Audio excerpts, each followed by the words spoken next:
Hi, Monster Rockers. Kasama ko ang pamilya ni Innocent. Namumuna sa Grand Finals bukas. Yan. So, ang tanong ko lang po, ano mong feeling na nasa finals na naman?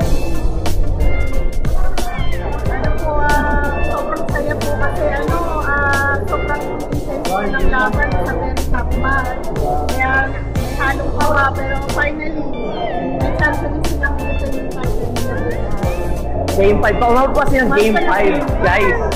So, ito, message nyo po kay Innocent. Siyempre, isa-isa na tayo. Message nyo lang kay Innocent. Kung yung auto sa kanila. Pero, gusto nyo ipasabihin sa kanila dito ngayon.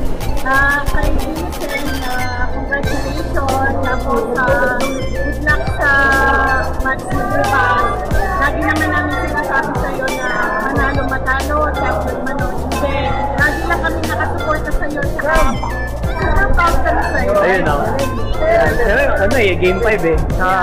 Taga-ginyang wala sa Pilipinas. So, kayo po. Kayang-kaya naman nila, may tiwala kami sa SRG. Finals. Yan. Sir, focus lang sa game para makuha yung back-to-back. Ayun. Sakto dumaan sila, di ba? Thank you so much. Good luck tomorrow. And manood kayo bukas.